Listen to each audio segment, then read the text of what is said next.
જય ભગવાન. આજે આપણે એક નવો વિષય જોઈશું કે કેટલી ઉંમર સુધી માણસે કમાવવું જોઈએ. સરકારી નોકરી કરતા હોય કે એવા બધાને સરકાર સામાન્ય રીતે 58-60 વર્ષે નિવૃત્ત કરી દે છે, અને ખાનગી ધંધો કરનારા બધા જનરલી 65-70 નિવૃત્ત થઈ જાય છે.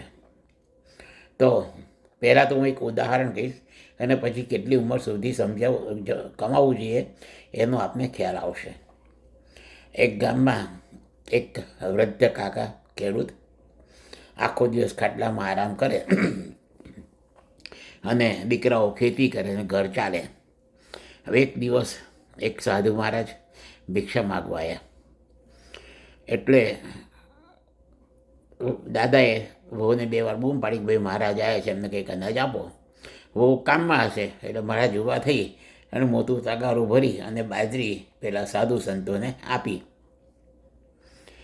હવે સાધુ આગળ ગયા એટલે પુત્ર વધુ એ દાદાને બોલવા માંડી કે તમારે તો આખો દાડો બેસી રહ્યો છે ને ખાટલા તોડવા છે ને કમાવું છે નહીં, અને તગારા ભરી ભરીને સાધુઓને આપશો તો ક્યાં સુધી ઘર ચાલશે.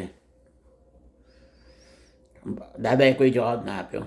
બીજા વર્ષે વૈશાખ મહિનો આવ્યો, બળદ લઈ અને ખેતરની પાળો સરખી કરી ખેડવા માંડ્યા, અને 4 મહિના વધુમાં વધુ મહેનત કરી અને પછી ખડું કર્યું.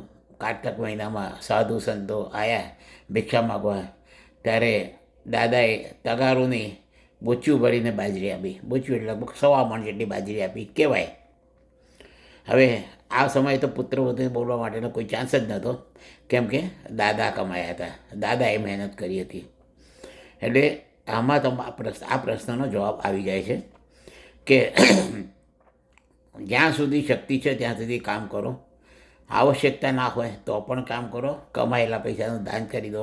સાધુ સંત મહાત્મા, બુઝુર્ગ, ગરીબ, વિધવા, જે છોકરાઓને ભણવું હોય એને ચોપડીઓના પૈસા આપો. એ રીતે દાન કરવા માટે પણ કમાઓ.